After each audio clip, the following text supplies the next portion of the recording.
It's a good jumping off spot. Okay. You know that many folk songs have just a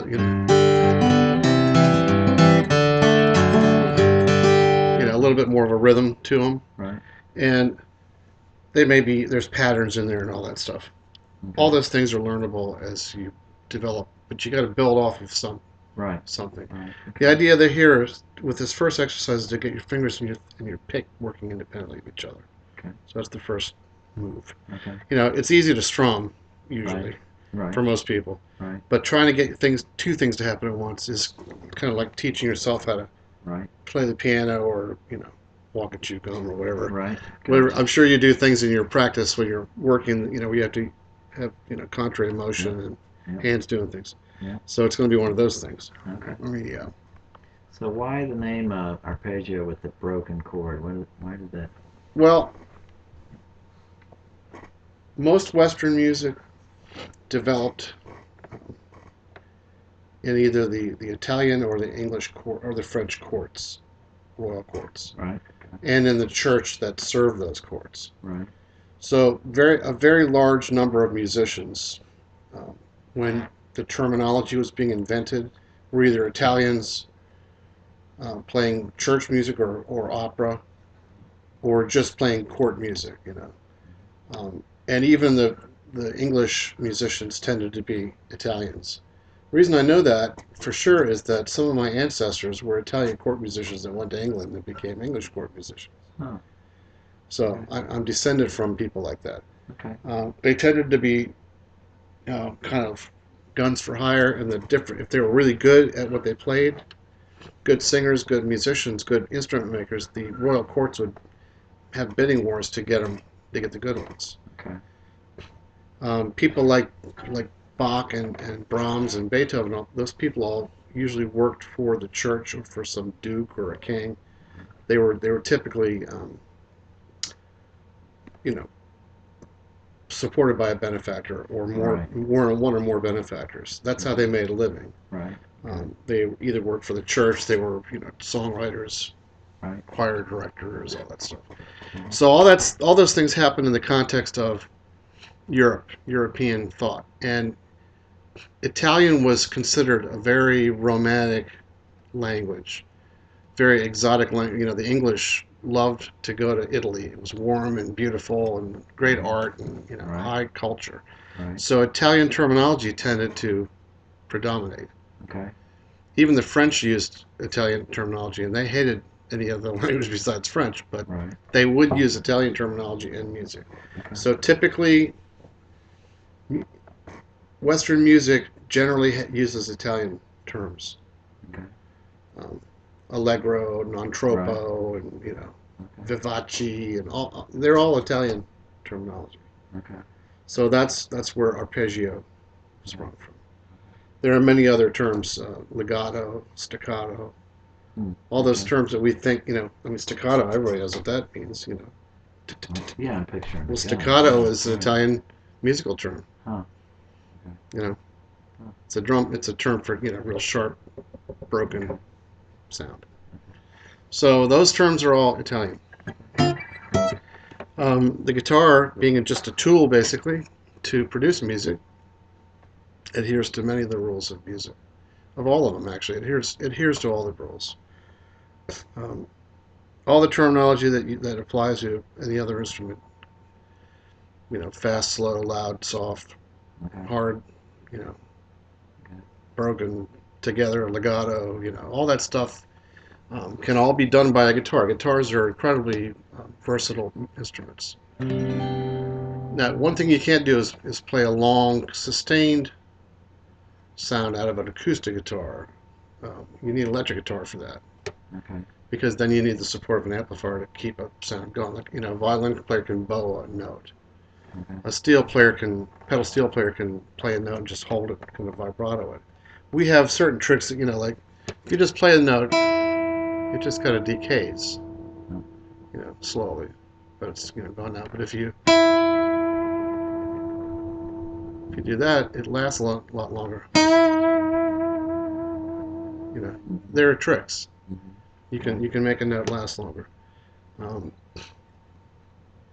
You can play legato or staccato. Legato,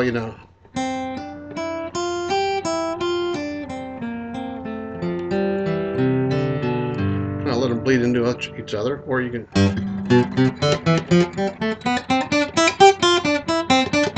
staccato, legato,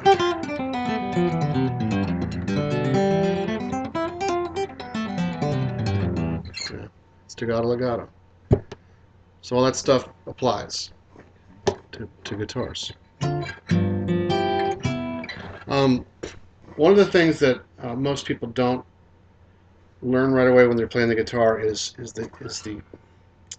the geography of where the notes live. Right. This is something that you should probably know. Um, Well, what notes are the guitar tuned to? Do you know that? oh yeah, every Right? American name gets babies early. Right. They're tuned to perfect fourths, except for the B string is a half step lower than that, Right. so that throws the first string off too. They did that. That was the Spanish that did that. The Spanish have more to do with the guitar design than anybody else. The guitar design that we know and love now. Okay. They took an instrument that had been invented pretty much by the Italians. Okay. The Italians came up with the first lute. Well, they invented lutes. A lute would be a pre-guitar, Mm-hmm. and then guitars started showing up in about the 1500s Okay. in Italy, and then they spread out, through France and Germany and all those other places. But there was no continuity about how they were tuned. Right. The guitarist came up with his own tunings, which meant there was no commonality of chordal stuff. Right. Most of these guys didn't play a lot of chords; they just played single notes. Okay. It didn't make a lot of sense at this point. Looking back on, you'd have a guitar; it's got 6 strings. You don't play chords, what? Right. But the thing is that there was no common dictionary or catalog or anything of chords until the Spanish realized, this is just too hard. We need to have some kind of continuity here. So a bunch of these Spanish musicians, guitar players, got together and kind of figured out this tuning that we use now is the most functional tuning. It puts the chords under your fingers where you can get to them down here, Okay. you know. And they're the ones that kind of created the structure that we all use now. Okay. So by the 1700s, the tunings were kind of standardized more or less, and then the chords became standardized too. And it makes complete sense to now. I mean, Mm-hmm. those guys really knew what they were doing as far as ergonomic, design Okay. of Okay. sound. Now that doesn't mean that's the last Yeah, I was going to say change in that chords, because said. now, since that's the standard tuning, which Mm-hmm. is exactly what it's called, uh, everybody feels free to just go ape shit and have any Mm-hmm. other tuning that they want, which Mm-hmm. is fine, Mm-hmm. because there are other alternative tunings that have also become kind of standard tunings. Okay, the first and easiest one is the drop D, which you take your E string and tune it down to D, and then you have a D. You got this big D, and then you can play G like that.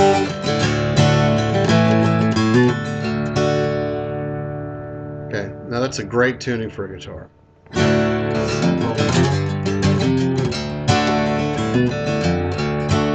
A lot of people use that. Huh. I use it Okay. frequently. Okay. Drop D, very important tuning. Okay. Okay.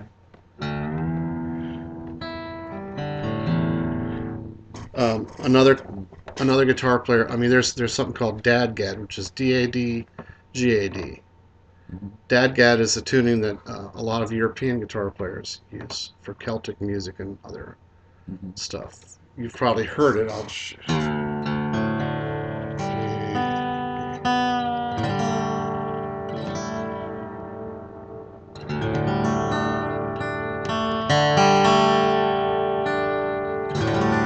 So this is DADGAD right here.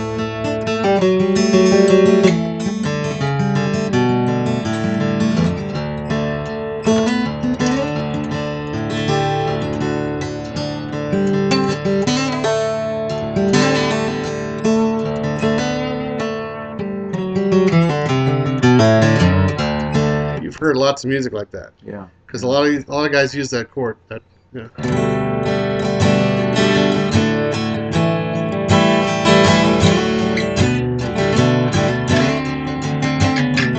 You know, Jimmy Page, go like that. Right. Right. Yeah.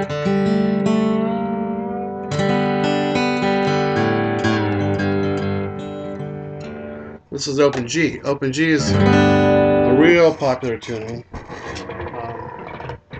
for people playing slide guitar. Okay. Real popular tuning for slide guitar. Here's a slide guitar. Here's slide.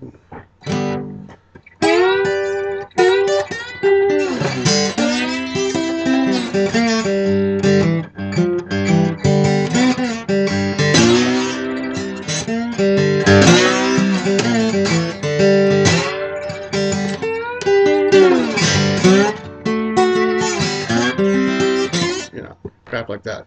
This guitar is set up for slide, but if I wanted to, I'd raise the action a little bit. Mm-hmm. Okay. Kev Mo uses that a lot. Yeah. Yeah. Open G. Mm-hmm. But mostly, I play just standard tuning.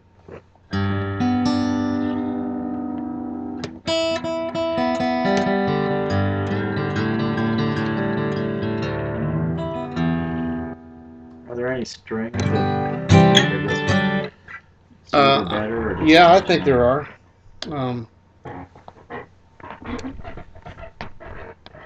You have kind of a light and medium set on there right now. They're kind of stiff. Okay. This is the kind I like. These are made by the Elixir Company, and I tend to get this set right here, 12 hundredths of an inch gauge Okay. for the E string, the high E string, Okay. and then .056 for the low one. Okay. And that's what's on here. Okay. Your guitar has medium strings on it, I think. Let me just double check. Yeah, it has medium gauge strings.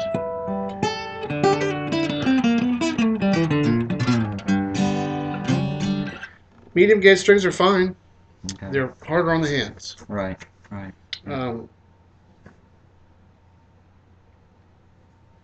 mean, this guitar obviously can handle it. This is a pretty beefy guitar for a Taylor. Most of them are a lot lighter Okay. construction. This is a pretty high end one, I think. I don't think I've ever had one that's that thick.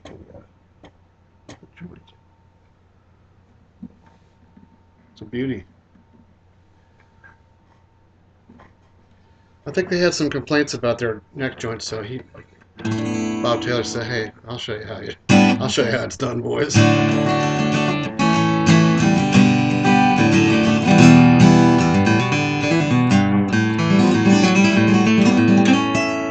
What a great sounding guitar, though.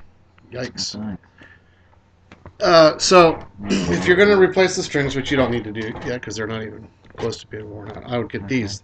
These are coated strings. They come in two varieties. One says nano web, the other one says poly web.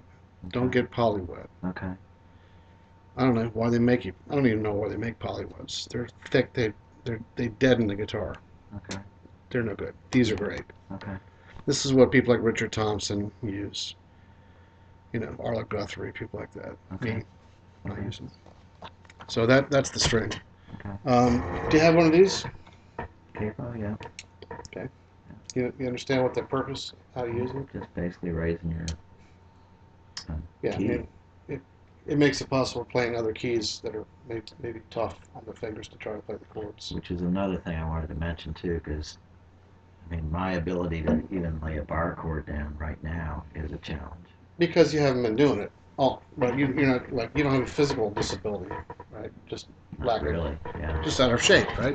I guess that'd be Well, the just easiest like me, I'm out of shape. I need to start walking and then running. Again, it's been years since I've got myself into shape, except my hands are in shape. thing. Gotcha. You're gonna have to do the same thing I'm gonna have to do.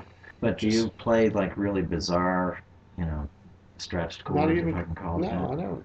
Okay. I practice playing what I play. I don't go I don't go out of my way to try to find chords that give me a sprained ankle. Right, right. I don't do that at all. But I do tend to play. I'll play some scales.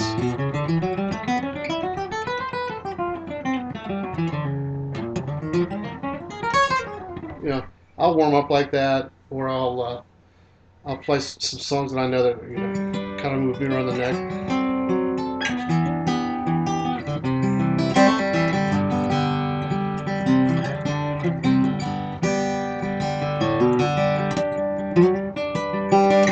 Stuff like that builds up your strength.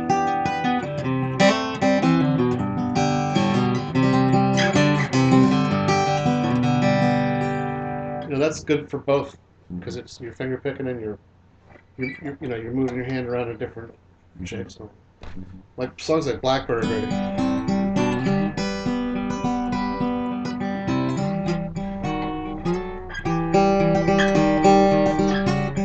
Yeah, I haven't played it a lot. That's the stretch that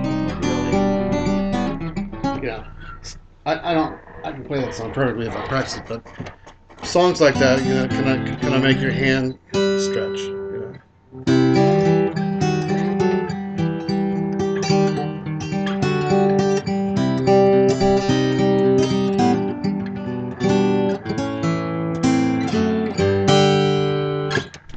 That's all I do to practice. I mean, I play so much on the weekends that usually if I just start playing whatever songs I'm playing, by the second song, my hands Warmed are up and going. But for somebody who's just getting back into it, there's a couple of warm-up exercises I would advise. Okay. Here's the first one is just a simple one finger per fret, walk it up like this.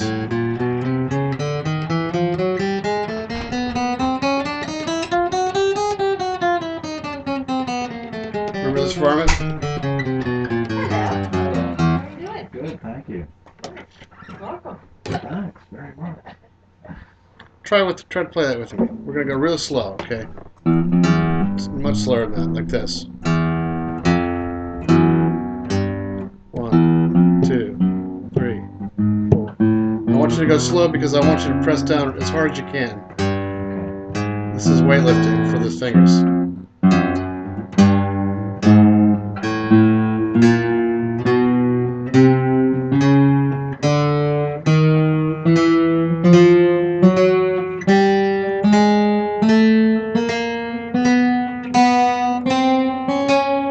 Don't speed. Backwards.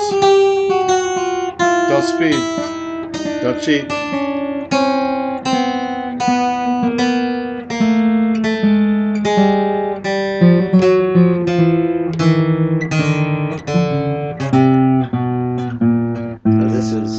This is weightlifting for the fingers because you press down as hard as you can, but you go slow.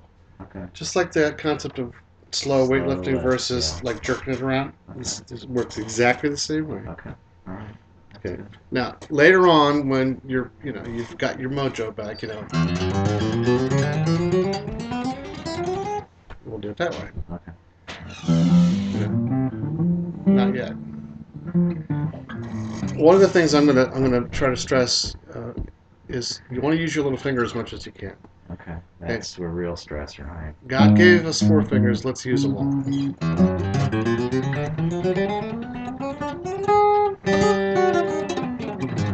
Okay. So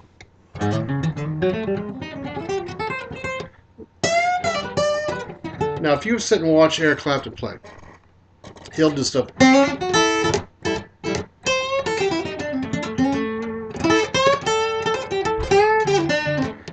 He won't use his little finger. Now, just because he does that doesn't mean it's right. Okay. So don't watch YouTube and go, Eric Clapton's not use his little finger, and tell me that.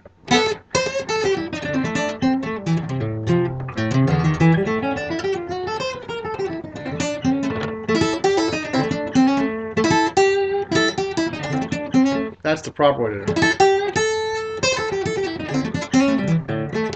All right. Okay. I'll tell Eric Clapton that to his face. He won't care. He won't care what I say. But now, the reason I use my little finger like that is because I took classical guitar lessons in college, and they taught me the Carcasi scales, and they're like that.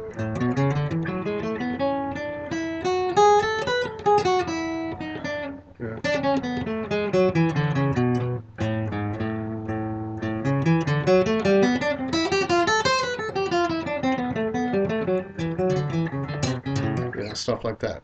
Okay.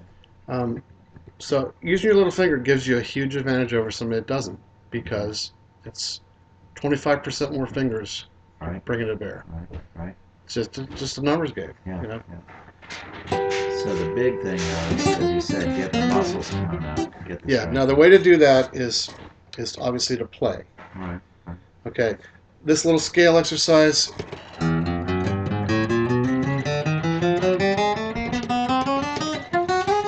Yeah.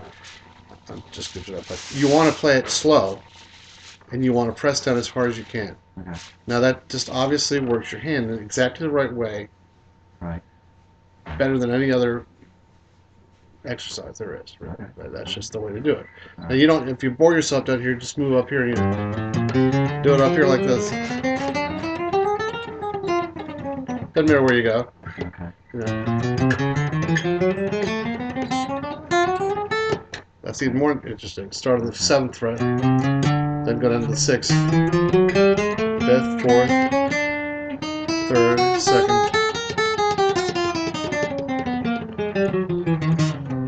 You get a chromatic scale that way. Okay. Anything to break it up, but it's same thing. Slow.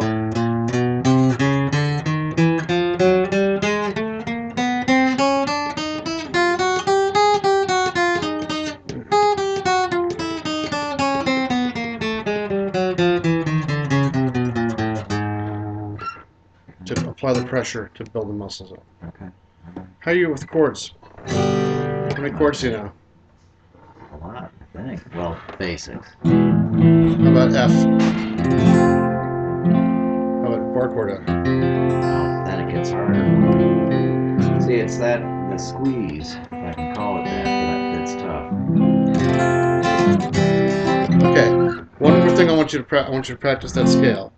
I want you to practice playing F, C, G, F, bar chord F, Yeah. C, G, bar chord F, C, G, F, C,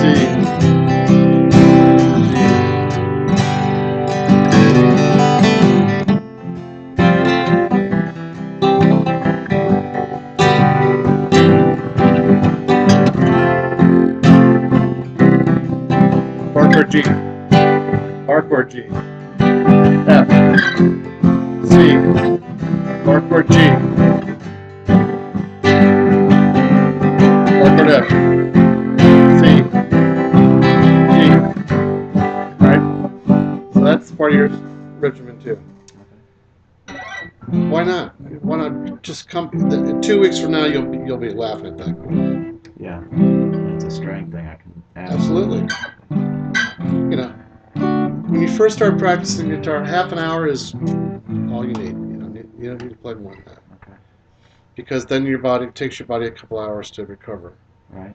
And then it builds it builds muscle tissue. Right. Next day you do it, it's just a little bit easier. Okay. How about that, which is obviously it's weightlifting versus going running down the road. So my tricks, what I'm doing, I'm hearing my ear finger thing is like making that connection, if I can call it the neural pathway. Yeah.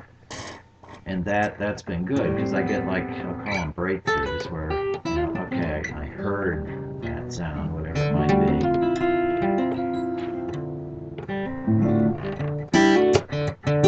Stuff like that. You like to do.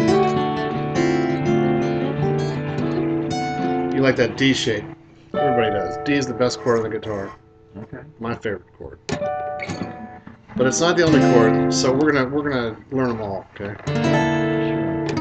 The little harmonic.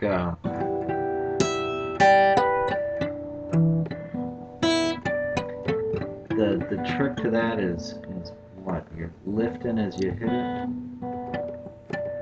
it.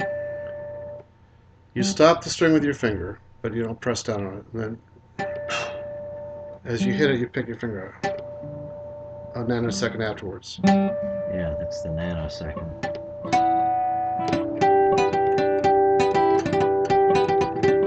I just love that sound.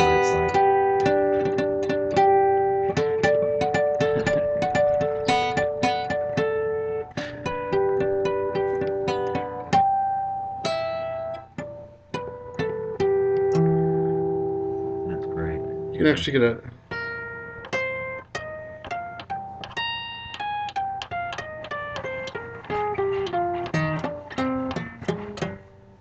You get a harmonic on any note. Are you just tapping the string doing I'm that? doing an octave, like I'm touching an octave above, and then I'm plucking it here. Okay. Here's a date again. Let's see.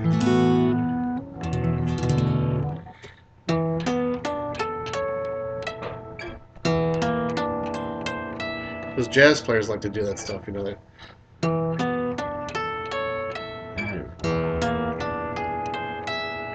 Stuff like that, you know. I'm not very good at that, but some of those guys are just amazing. They can just play all kinds of harmonics. It's crazy. That takes a lot of time to work that out. You know, I'm more. I'm just interested in playing some cool stuff.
Sweet. Just a lot of it's here. Oh, I was watching it. Yeah. Yeah, a And lot of it's you the. got a flick.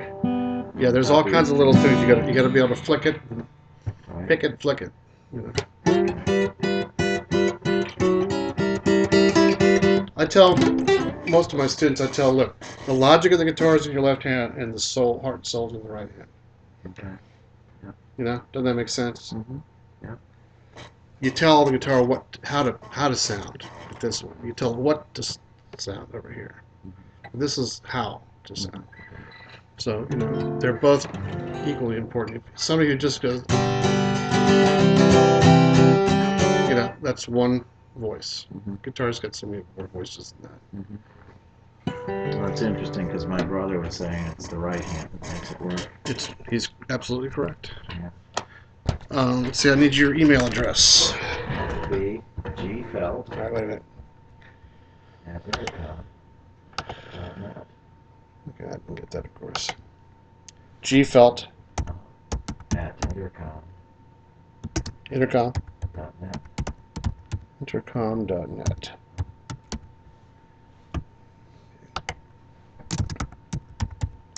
And you said it was YouTube you got to?